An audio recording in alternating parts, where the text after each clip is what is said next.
Hello, guys. Good evening. This is Shomo Gupta from Kolkata Manchester United Supporters Club.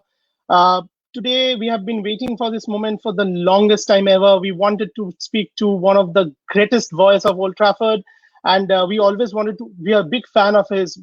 The time when we started watching football, it was always like, what happens when when Alan Keegan announces a name and suddenly we see that there's a roar because the way he models his voice, it's absolutely heartwarming.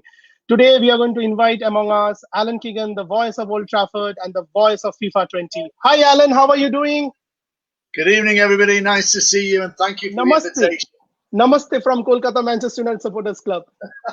Thank you very much indeed, Suma. It's a Yeah. pleasure to be here. An absolute pleasure. I've heard great things about the supporters club, and I've heard great things about you and the guys. You work very hard behind the scenes, and you're keeping the red flag flying. So, thank you very much indeed. It's a pleasure to be here. Thank you, Alan. Thank you. We are going to have a few number of people who are going to ask you some questions. There are wonderful supporters who love you all the time and who love Manchester United to their core. So first of all, I'll just start with a very simple question, Alan. How are you doing considering this COVID situation that has rattled all over the world?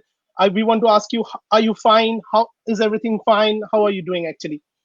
Yeah, thank you very much indeed, Shumi. Yeah, I mean, obviously, we've all had to abide by the rules and the regulations and stay safe and make sure that we keep the 2 meter distance or 1 meter or whatever it was at the time and what it is now. But yeah, I've been keeping a very low profile with regards not going out too much. Obviously, keeping indoors with my wife and making sure that we keep safe, and which was one of the reasons actually that I started to do on a Wednesday night. I started to do a Facebook Live show, and Wonderful. I was using the same facilities as you. I ended up using this facility, this software package, and I have to say it went very well because each week um, I had a United legend. So we had people like Norman Whiteside, Gary Pallister, Sammy McElroy, different United legends, and then we had a gentleman called Mike Maguire who does impressions, so he can do Sir Alex Ferguson, Wayne Rooney. He can do Wow, yeah. amazing. He's a very clever man. And then actually, some of the supporters clubs got involved, and they started sending me videos from where they were. So I had videos from all over the world, and I'd play a clip. So I had videos from the New South Wales Supporters Club in Australia, Wow, the Malta Supporters Club, which is the oldest supporters club in the world. They've been absolutely. they've been going 60 years, Suma. So they've My been going God. a long time. I had an amazing video sent to me from the Iraqi Manchester United Supporters Hmm. Club. It was absolutely incredible. So yeah, I've been keeping busy during lockdown, but obviously now with the football season kicking back in and starting again, I finished the show. I did 11 shows every Wednesday night, and there was a global audience watching it. It was fantastic, and it's still there on my Facebook page. Alan Keegan, the voice of Old Trafford. If anybody wants to Absolutely. look back, but yeah, and obviously we're back at Old Trafford now, behind closed doors. I'm doing the announcements. I was like just waiting because I just got this book from which says we are back home from United Review, and I Yeah, wanted to have this book. This is one of the most special books. And this is the collectible. I just wanted to have that book, and yeah, the point is, I'm just excited to start. I mean, I'm just waiting to come back to the stadium and hear you speak like the way you generally do. Number one, David De Gea. Number two, yeah. Victor Lindelof. I am just waiting for that. Oh my God, I wish I could go back as soon as possible. But absolutely, after the lockdown is over, things are again normal. I think we are going to meet very soon again. Absolutely that. All I right. hope so. I hope so. Absolutely. Okay, Alan. There are a number of questions that somebody has put through on our social media pages, and other ones are the supporters are going to come live and ask you. So the Yeah. first question, this is a very interesting question from Abhinav Dharan, and Abhinav wants to ask you, Alan, how did this FIFA opportunity come to you, and how do you feel about the journey from Old Trafford to FIFA 20? How was this journey for you? Yeah, Navina, did you say? Is that from Come again? Navina? Yeah. Is it Navina? Is that who's asked that? What's the person's Abhinav. name? Abhinav. Avila. Yeah. I think it's always interesting, and in my sort of other job, I was a university lecturer in journalism and media, and the students always ask me, how did you get to be the announcer at Old Trafford, you know, one of the biggest football clubs, if not the biggest in the world? And I think what I always say to people is you've got to follow your dream. You know, you've got to look at what you love first and foremost, because if you follow what you love, and it'll always be an easy task, because you know, if you, there's a saying, isn't there, a cliche, that if you find a job that you love, you'll never work a day in your life. My God, you're Yeah, absolutely. and I was very fortunate because I've got an Irish background. I'm very proud of my Irish roots, and I started getting involved in a local radio show on the BBC, which was aimed at the communities. So you had different communities: the Asian community, the Chinese community, and the Irish community. We had a radio show, and I managed to get involved with this. This is many years ago, and I was actually just had a small role to play, but eventually I ended up being the presenter. So I suppose my route was radio. You know, I always enjoyed radio, and I had a very good sort of love of radio, and that was the journey for me. And I started sort of getting involved in different events, and obviously it's been a long journey, but it's been an amazing journey because actually, Schumer, in August I'll be the announcer for 20 years at Old My Trafford. God, amazing, amazing. Yeah, so it's been a great journey, and then the things that come along with that, when you're working for a club like Manchester United, it's an absolute juggernaut. You know, it's enormous, and as a result of that, I've done a lot of voiceovers. You know, welcome to the Theatre of Dreams. You know, My and God, that gives me goosebumps every time, every single time. Honestly, yeah, anywhere. I'm like anywhere. Once I remembered, I took a live. I took the flight Wi-Fi. I was flying. I wanted to watch Man United play Everton, on which Rooney came from the Everton side. I could literally hear what you said. Oh my God, it was. I went ecstatic on a yeah. flight. I remember I was on a flight. It was amazing. Thank you for that answer, Alan. Okay, so now, Alan, you know, I personally have a lot of questions, but I would really like to bring in our first guest, Ashish Bagla. Ashish Bagla is from Calcutta, and he is the proud owner of the book from the Opus, the Manchester United Opus. He's the proud owner of Opus, and Wow. and we gifted this book to the biggest sports the sports museum in Calcutta, and that book is for everybody, for all United supporters. They can come and they can see the book. It's there. We welcome you. You can always be there, and we would like to have your signature on the book as well. So here, Ashish sir is going to ask you his question. Hi, Yes, hi, Hello, Ashley. Alan. How are you, mate? Yeah, great. And you take good care of yourself. Thank you very much indeed. It's a pleasure to be here, and it's a pleasure to meet you. I'm going to get a bit more central into the screen. Just bear with me 1 minute. yeah, wonderful. That's better, isn't it? Yeah. So, what was your first match at Old Trafford? And if you remember, what memories do you have of it? Yeah, that's a great question, Ashish. Obviously, first and foremost, I think it's good to say that I'm a Manchester United fan, and I was very fortunate that I married a woman that's a Manchester United fan. So Lucky you. yeah, well, I was, yeah, very lucky. So we've always had 2 tickets in the Stretford End, and I used to sit in the Stretford End with my wife, and we still have the tickets. We've never let them go, and they're just halfway up behind the goal. They're amazing seats, and so I used to sit there, and a lot of people probably don't know this, but I actually used to work for Manchester City back in the day. I know, but you know, we have to learn the trade, and you have to take the opportunity, you know, and so I used to sit in my seats with my wife saying, oh, I'd love to work for the club, and I'd love the announcer's job. And as I say, I used to work for City doing the announcements, but then on the other week, when United were at home, I used to work in the hospitality doing the welcome, you know, like international guests or fans. And I happened to be in the right place at the right time, because back in 2000, they were looking for a new announcer. And fortunately, the commercial manager at the time was a lovely man called Danny McGregor, and that's who I worked for on the match day. And there was a meeting at United, and Danny put my name forward and said, "Well, listen, the guy who works at City is a United fan. Why don't you bring him in? He works for me on a match day." So I was called in for an interview by the then secretary or assistant secretary, Ken Ramsden. Had the interview, got the job. So to answer your question, my first actual game before I was officially doing the Premier League was Dennis Irwin's testimonial, because he had his testimonial against Manchester City. So that was in the midweek, and they sort of gave me that game as a warm-up, to get me used to the 75,000 fans in the stadium and get used to my setting. And then the following Sunday, which was in August of 2000, Ashish, my first game was against Newcastle United. I was nervous, but it was a very excited nervousness, where I was so pleased to be there, and I'd reached the mountaintop, for my profession. Yeah, and the first two goals that I announced were Andrew Cole and, would you believe it, Ronnie Johnson.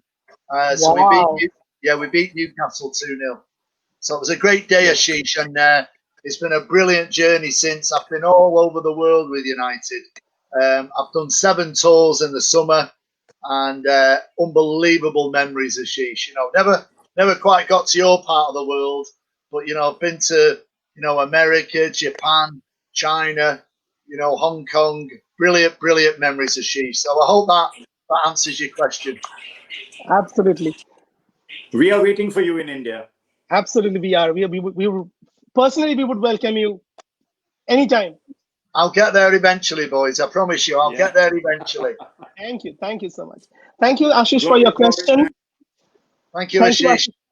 For his question. So now the next question comes from Arunabo and Abhik. It's in a 2-part question. He asks that, first, when you came at Old Trafford, and how much is it different from Old Trafford now? And the second part of the question is, how does it feel announcing it behind the closed doors now? Yeah. Well, it is very different now, because when you get a situation where, obviously 20 years ago, I think if you were to look at my role, I'm an information service. So the fans come in, you've joined us, you're from India, so I'll try and say hello, or, it gets very busy at the dugout, as you well know. There's a lot of people there before the kickoff. Oh my God. Yeah, the idea is, before the kickoff, that I've got to give out the team news. So we always get that 1 hour before. Mm-hmm. There's always a curfew. So whatever you see or hear before then, it's not official. So 1 hour before, we get the team. Exactly. I probably read it out 5 minutes past when I get the team sheet. Mm-hmm. Then also part of the process with me is you've got to do the ticket information in the stadium. You've got to do all the information that the club want you to promote. Absolutely. But where it's very much got a bit different now is because the sponsor engagement is a lot bigger. We have a lot of partners, and they all want their piece of the cake. So it's my job on a match day. For an example, it might be the Marriott Bonvoy. So if you're a member of their club and you stack up your points, if you travel all over the world and you're a member and you've got like your points card, you can trade them in to try and join me to be the announcer for a day. So that's one of their prizes. So yeah, we've done it twice. And so what the idea is that about, say it's a 3 o'clock kickoff, you join me just after we get the team sheet, and we stand in the dugout where I met you and where we have been talking. Yes. Yeah. And so I introduce United and I say, and now we're going to hand over to our guest announcer from the day, all the way from India, from the Kolkata Supporters Club. Please welcome Suma. And, And oh my God, I got goosebumps right away, right away. Yeah, so the role has changed in a lot, because obviously, there's a lot of sponsors. They want their read. There might be an activity. There's a lot with the United message, the foundation, the activities. So it has changed a lot from the very beginning. But listen, you move with the times, and it's a brilliant job. It's fantastic. Have I answered it all? Absolutely, you have. Thank you. I would Abhik and them would Arunabha would really love it. Yeah. So now we are going to bring in a small picture on the screen. I think you can see it, and this picture is like you celebrating with Sir Alex, who's jumping with joy. Our next David Beckham is supposed to like joining the match. He's going to be substituted soon. He's going to come on. Do you remember anything about this picture? We just researched about this a bit, and we found this. Yeah. Funnily enough, I can't exactly remember who we were playing that day, but I remember that particular situation because, as you rightly say, David Beckham and John O'Shea were about to come on. They were going to do a double substitution. Now, it was very early on in my career as the announcer, because if you did a photograph now and then, there's none of that backroom staff are allowed there. There's no one at the dugout. I mean, not because of lockdown, just because that's the Premier League rules. They all have to sit in at the side now.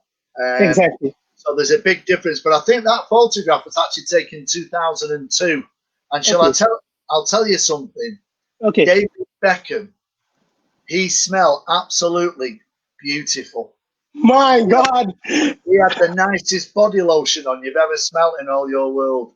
He was stood beside me, and he absolutely smelt like a flower shop. It was it was beautiful, So yeah, he was a lovely lad, David. I did a few things with him in my time at United, and I actually did an event in Madrid for Pepsi when he moved to Madrid, to Real Madrid, and was one of the Galacticos.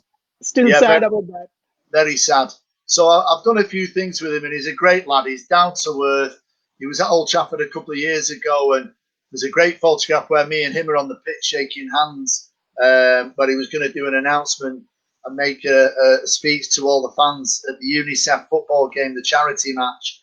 So yeah, he's a great lad, Bex, and John O'Shea was a lovely lad as well, a really loyal United player. But yeah, my memories of that day, because that was taken by the official photographer at the club, and he gave it to me as a gift, that photograph, and I was so pleased with it because you catch all the emotion. There's obviously a goal being scored, and I should look more into it actually because, as I say, it was about 18 years ago.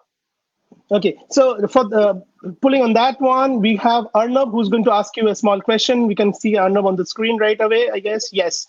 Hi, Arnab. How are you doing? Hi, Arnab. Hey, mate. You okay? Yeah, good.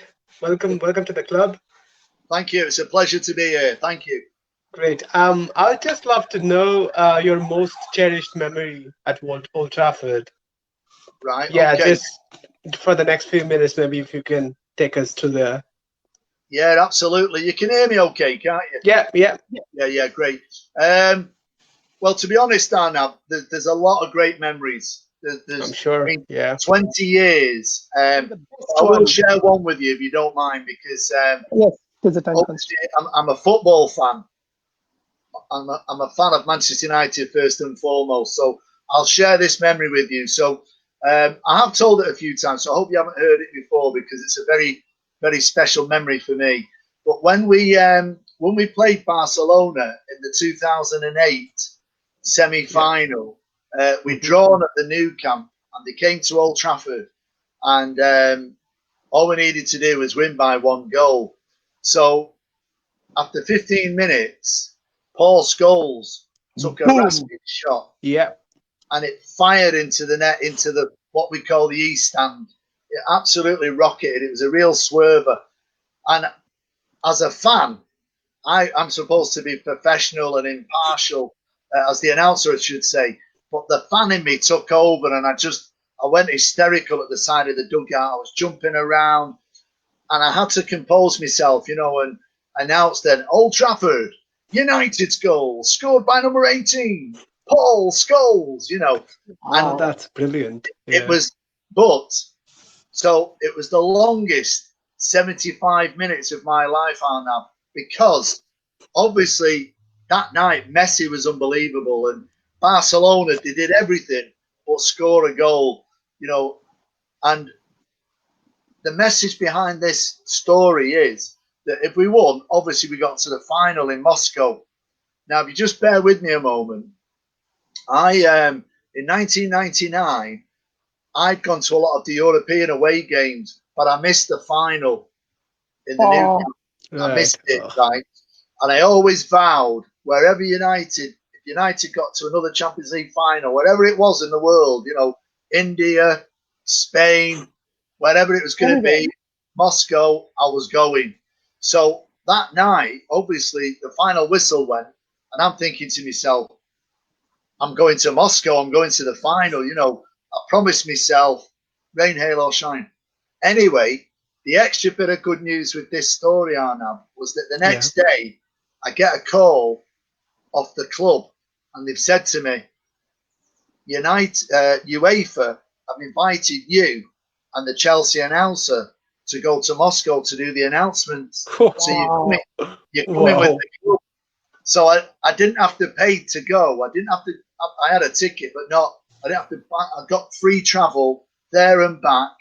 I was the announcer, and you know, I was the man who announced, you know, United's goal scored by number 7, Cristiano Ronaldo. You know, and all this. What a header!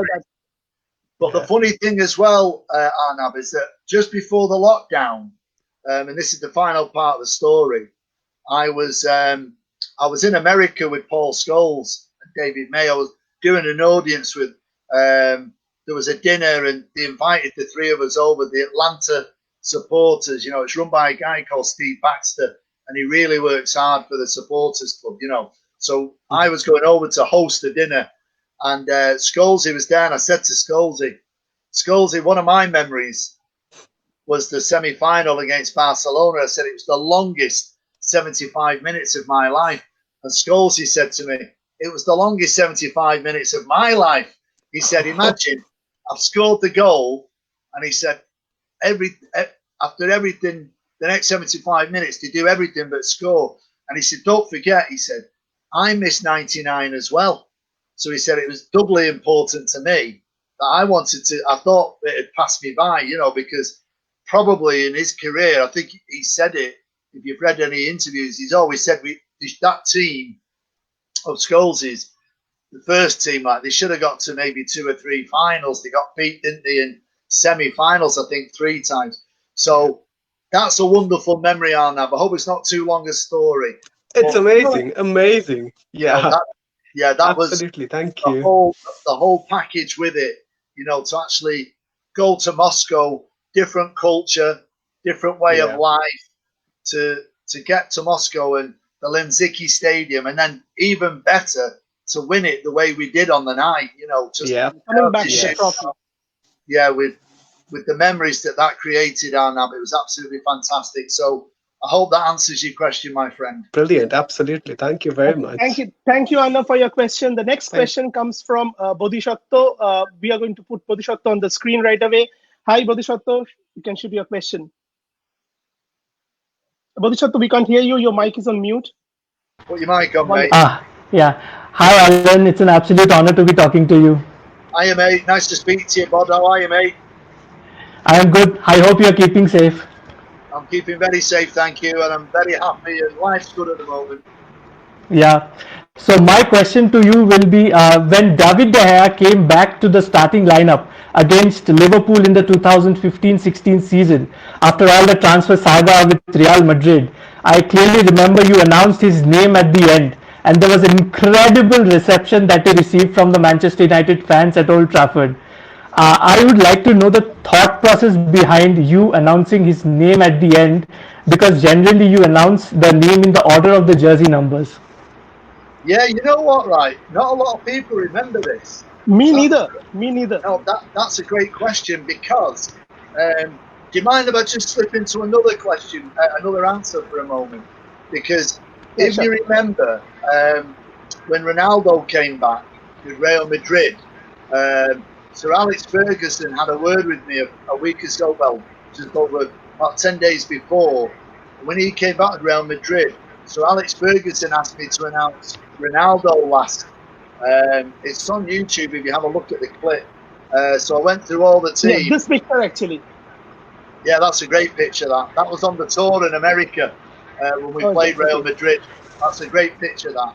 But so not a lot of people remember that. Where when De Gea came back, I announced him at the end, and that was all again through Sir Alex Ferguson, and that was the way that Sir Alex wanted the fans to embrace him, because we all love David De Gea.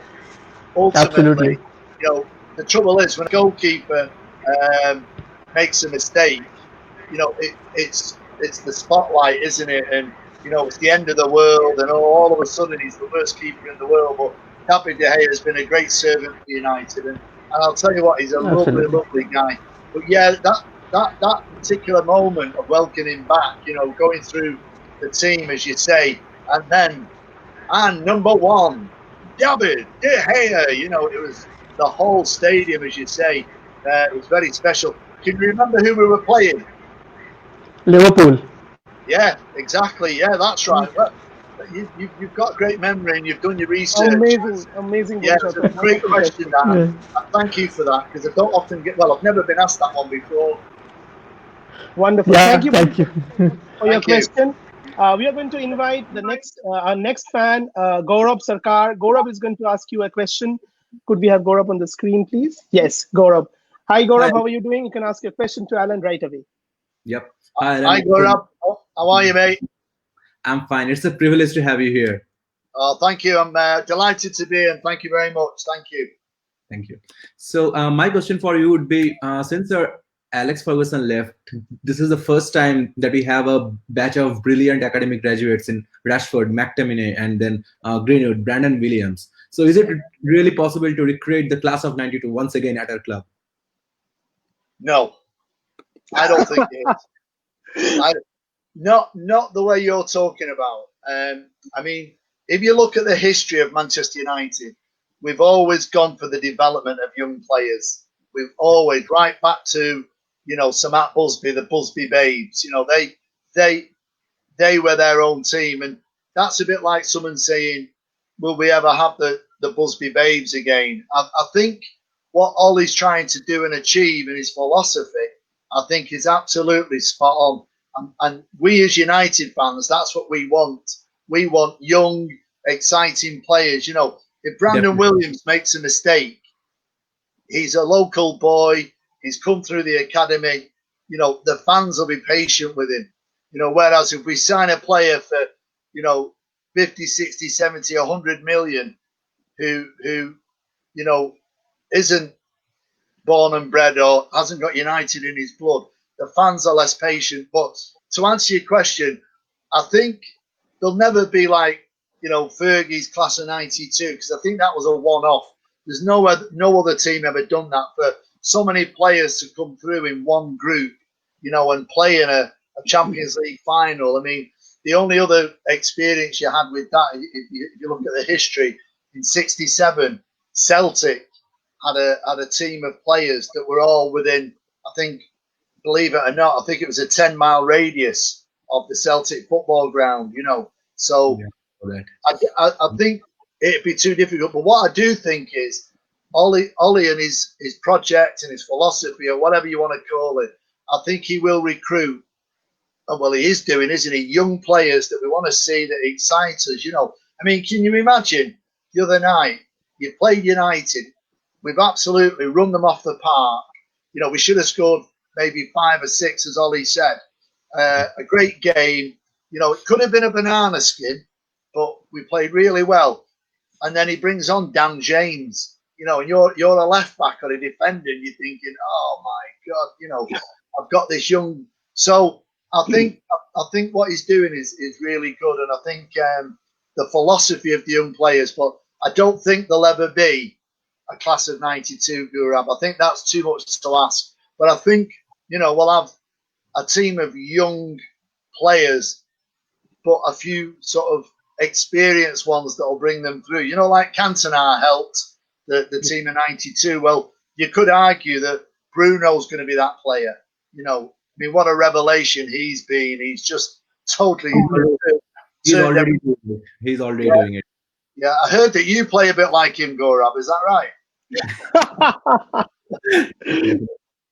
Yeah, but All right, thank you. Yeah, go ahead, please. I hope that answers your question. But I think Yes, sir. I don't think there'll be a class of '92 again.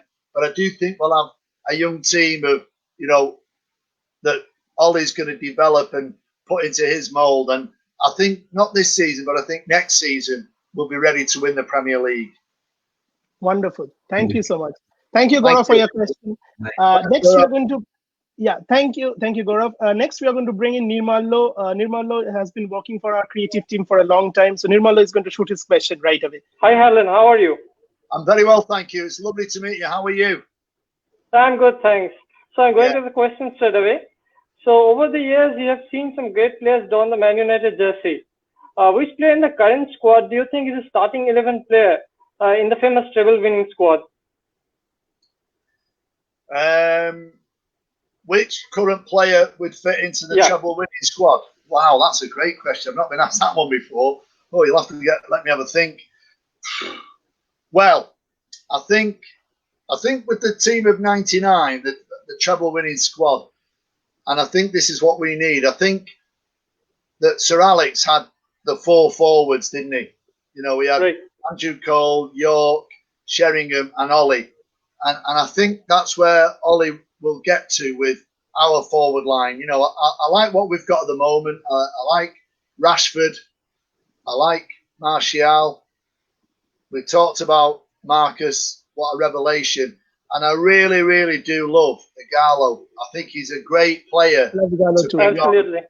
Yeah, and do something different because he's a very good player. But to ask me who do I think could fit into the 90, you're putting me under pressure because I know a lot of the lads from the '99 team. So if I say anybody, I probably would say that it would be very difficult to sort of change any player. But if I was to make a decision and say to you here and now, they're not like for like, but I'd probably say maybe Jesper Blomqvist, and I'd replace him with Bruno. That would be, they're not like for like, because obviously Blomqvist was on the wing and Bruno, but I feel that we could do a good job, and I think Bruno could fill that space, But it's a great question, Nimalaya, because and it's a great answer. It's a great answer. Yeah. I think that's not taking anything away from Jesper Blomqvist because he was an important part of that night and absolutely winning the Champions League. But the rest of it is too tight a jigsaw. You can't replace Schmeichel. Yeah, they're the winners. Yeah, right. Yeah, they're a winning team. You can't like the way Fergie used the forwards. I don't feel you could replace them. I don't think it would be right to put Rashford, Martial, or even any of the other guys, whether or not it's those who you think maybe they could in the defence or whatever. So I'm going to go for Bruno. I hope that's okay. Yeah, that's a great answer. Thank you. Thank you, Nirmallo. Thank you. Yeah, bye. All right. So next we are going to invite Tripti. Tripti is a fan of ours, of our supporters club. She's been there for the longest time. Hi, Tripti. How are you? You can ask your question to Alan. Hi, Tripti. How are you? I'm great. Like, I can't stop gushing at this moment. I'm so sorry. Thank you. Thank you. Just thank you for being here, actually. So, okay, my question is, what are the moments that have given you goosebumps while performing your role as the voice of Old Trafford? Yeah, I mean, obviously, I think you'll agree. I'm very fortunate, and I've got the best job in the world. And every time I stand on the pitch at Old Trafford when I'm about to bring the teams out, I look down the tunnel, and I can see them. And I always go to the PA box. We start "This Is the One" when the music comes on, because then the teams are in the tunnel and they walk out. I've had some amazing times, Tripti, and strangely enough, apart from the pure basic memories of announcing goals, which I'll give you a few of them, but I'm going to share one memory with you at the end. But I think when I look at the goal that Robin van Persie scored, that Wayne Rooney scored, the overhead kick against Manchester City. Yes. Oh my God. Like that. Oh, Like, you know, that's one goal that was great to do because it was against our biggest rivals. Also, the goal that Michael Owen scored against City in the last minute. You know, and then you've got the goal where Rooney set up Van Persie, where he volleyed it into the net. So there's all those very special memories, Tripty. But that's my job, isn't it? That's my job to yes. announce those. But one of the Yes, most special. Yeah. Yes, not to get too excited and just do your work, but that gives us goosebumps all the time. So Yeah, All the time. yeah. All the time. But I think one of the most special times for me, and one of the most historical, was Sir Alex Ferguson's last game. Oh You know, my God. the Still, emotion, you know, and I yeah. had to read the script before he came out, and you know, the players were doing a guard of honor. So you're part of the history there, Tripty, and forever. That's in the archives. You know, that in 100 years' time will still be played, and my voice will be there announcing Sir Alex Ferguson onto the pitch. So that was a special moment, Tripty. I hope I've answered your question in a clear fashion. definitely, Oh, definitely. thank you. Thank you, Have a thank you, Thank you. thank you, Tripti, for your question. We are going to go for the next for the next question. We are going to invite in Nishargo from our Kolkata Supporters Club. Hi, Nishargo. How are you doing? You can ask your question to Alan, please. Hi, Nishargo. Hey, Alan, great to have you here. Thank you, mate. Thank you. It's nice to be here. I'm delighted to be here. Absolutely, same here. So my question to you would be a bit personal. So starting off as a radio presenter, you turned out to be a huge name worldwide through your passion and commitment. You're also known to provide valuable insights on leadership, communication, and motivation. So I request you to give us some advice which will help our fan club grow more than being just another official supporters club.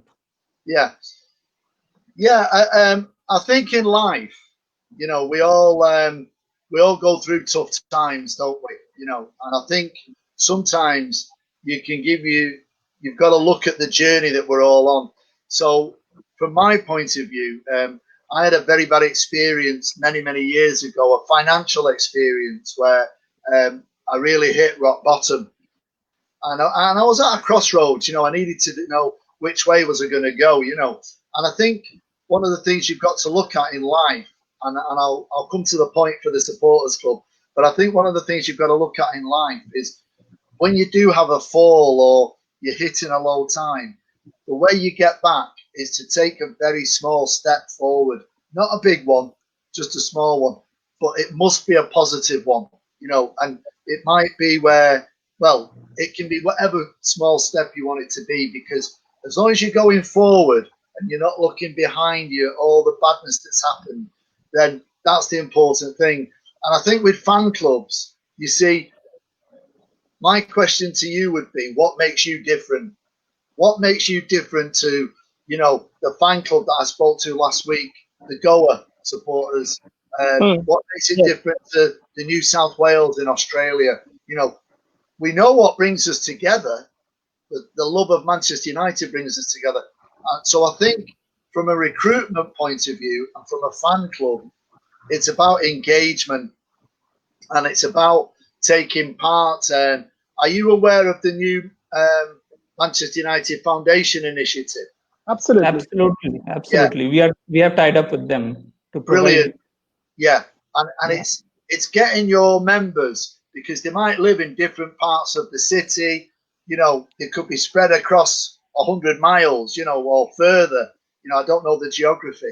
So my question to you is, it's about engagement, because that's what brings you all together. It's not about colour. It's not about race.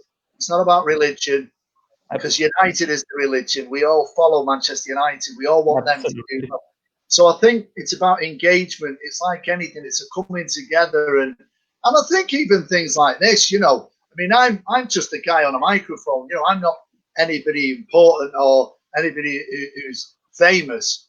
I'm just fortunate that I'm at Old Trafford, but I love the club and I love talking to the fans. I'm like you guys. You know, I'm a fan first and foremost. So I'm just one step ahead of you as regards what I do. You know, but I think it is about looking around and being influenced by the people. You've obviously got a very, very good club already. I can tell by the organisation of this link up, you know, because some of them aren't as good as well organised as this, and for whatever reason. So well done to all the tech team and to you guys for setting this up, because it just doesn't happen. You've all got to be there ready to do this. It's all right for me. I've just got to say I'll be there at 8 o'clock or 8:30.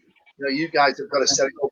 I hope my answer isn't too long-winded, but no, absolutely correct. my line would be work together, you know, because you can't do it on your own.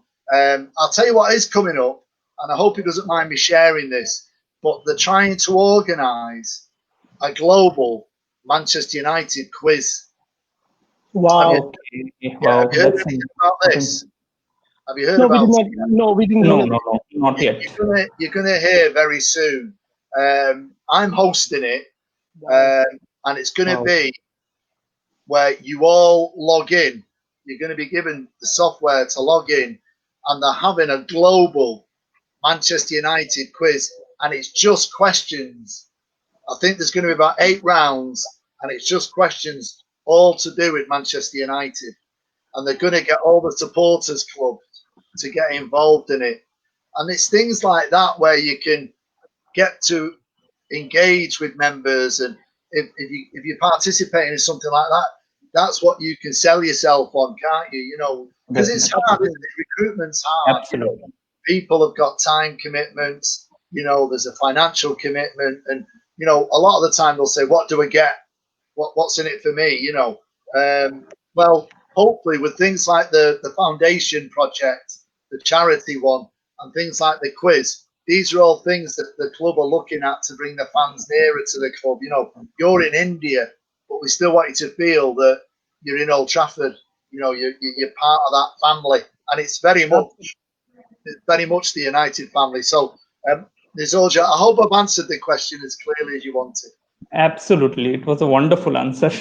Thank you. And I would love to be a part of the quiz. Yeah, well, that's going to come out in the next few weeks.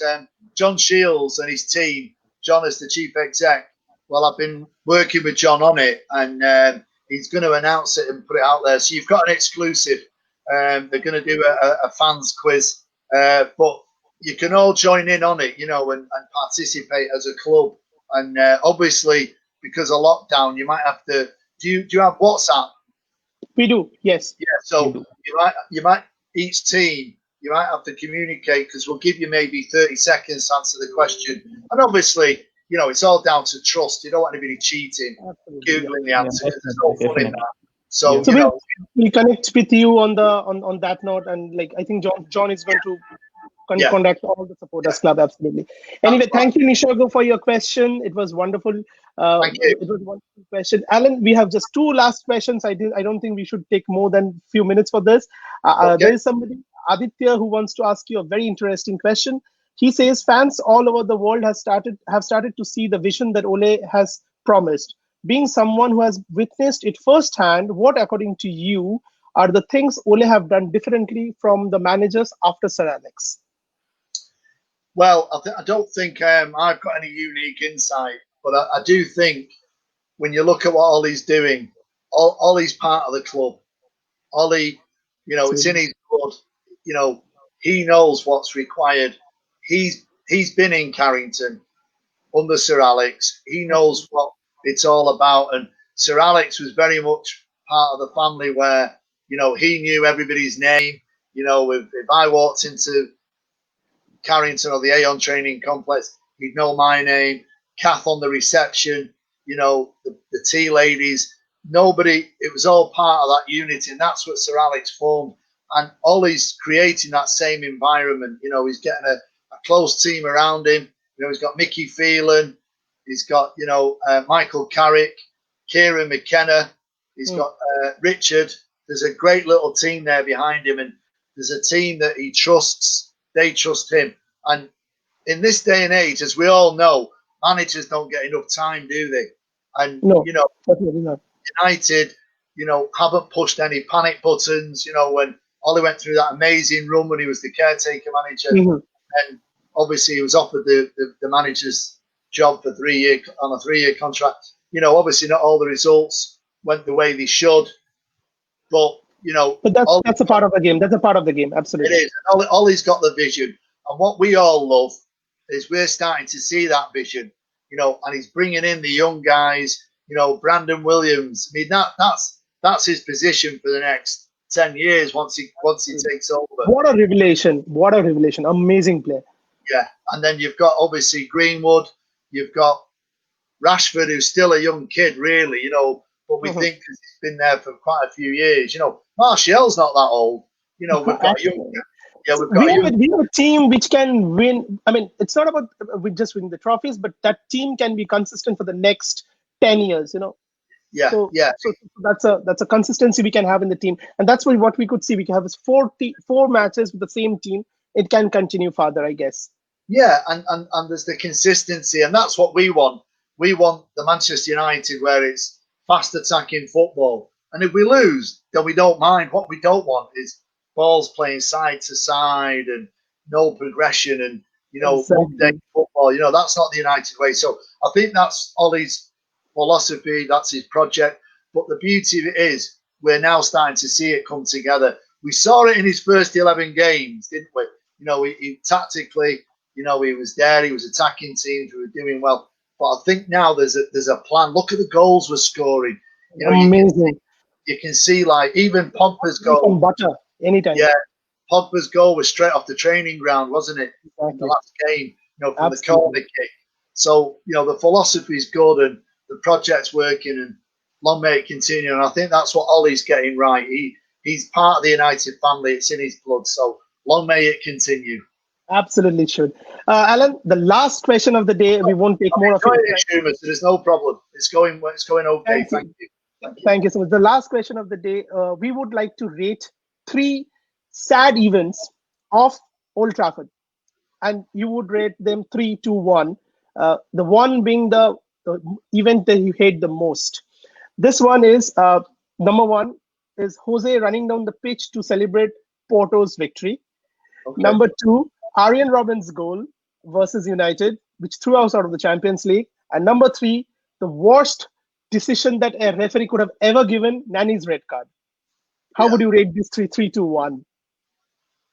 Wow, they're great examples. I mean, obviously I was the announcer at all of them. And, exactly. Yeah, I was. I think the Nani one's an interesting one because we were the better team that night, and absolutely.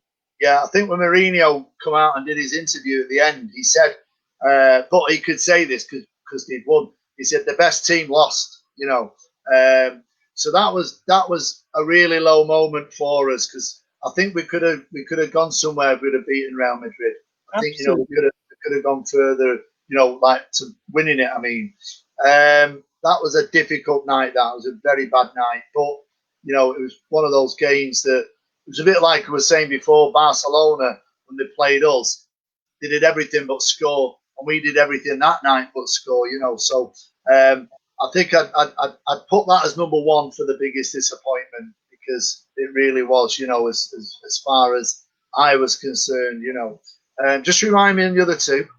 The other 2 was the Jose Mourinho running on the sidelines. Oh, yeah. Well, yeah, I mean, I couldn't believe it. You know, I was stood there at the side and he's like, he must have crossed you, right? He must have crossed you to the pitch and he started running, right? Yeah, he went. And like you're wondering what's going on because his players were warming up down at that end, you see, and that's what took him down there. And do you remember Scholes? Should have had a goal that night. Yeah. Well, yeah. So the whole thing was a bad mix, and you know, obviously we were introduced to Jose Mourinho for the first time, really, weren't we? That was devil in disguise, as everybody says, a devil in disguise. And I was also happy with him like being our manager, but I couldn't ever rub down that moment. That was one giant sore, you know. That's always going to be there. Yeah, and I think it was with us as well. But you know, to be fair to Jose Mourinho, though, he is and was a serial winner, and we can't forget we won. You know, the missing piece of the trophies. Yeah, the Europa League and the DFL Cup or whatever it's called now. He won that with us. But yeah, that was a bad moment. I'd probably put that at number 2. You know, Okay, and the last one was Robin's goal versus United. Yeah, I mean, there's been some bad moments where we've had goals scored against us, but yeah, and I mean that particular goal. It's funny you should mention that of all the goals because it was right near where I stand, where he took it. And he came like this. I remember he I mean, yeah. Those souls are so high, that so deep, they can never go back. Like No, they can never perish. They'll always be there. Yeah, and the free kick, it was like it was like a banana free kick. It just went in. Yeah, before I don't even think he intended it as a shot. I think he intended to drop it in the box, and he'd hope someone was on it. And as you say, he started all this. But yeah, they were 3 bad moments. Thanks for reminding me. I'm so sorry about that, but we really wanted to have a list down. Has this ever happened to you, Alan, that suddenly you see you see a substitution and you feel from your own, not him, my God, not now. Has something of this ever happened to you? It's just a personal question. Yeah, well, you see it. You see different tactics from the managers from the away team, and you think to yourself, "Wow, you know, I wonder why he's bringing him on." And there's different elements to bring them on to waste time or to slow the game down, or you know, the United might be pressurising the team and they want to just get a bit of calm for a few moments, so they'll look to do a substitution. And you know, I've had situations where there's always a card that the fourth official's given with the name, and you know, the worst thing that can happen to me is that they change it when they go up to the dugout at the end. You know, you're about to read it out, and on one occasion I read out the wrong substitution because they showed me the card. I marked it on my sheet, and then I've got my folder in front of me, and I look down at my folder and I go, substitution for blah blah blah. It was actually United. It's actually United. I looked down because I'd not looked up. I'm looking at the sheet, and what I didn't realise is they changed the sub at the last second. So I read out the wrong name for the United substitute. You know, so you can imagine the response I got. But these things happen, you know. Moments that come with the job. Okay, thank you, Alan, for your time. It's been a wonderful, lovely conversation with you. We would really love to have frequent chats with you if that's possible, but definitely just to be there. And we would like to have everybody on screen if they could say a final goodbye to Alan. And I think that will be amazing. And one more thing, Alan, we are so excited with the project restart, and we hope this is going to be a good season to the end, and we are going to start the next season with exactly this momentum. You know, this brings us because I think Liverpool won the league very lucky. They were very lucky. They got VAR help, and they got somehow or the others, everything happened, but they were not supposed to win it this season. And they had to win it, but they could not celebrate it. You know, they had to be back home.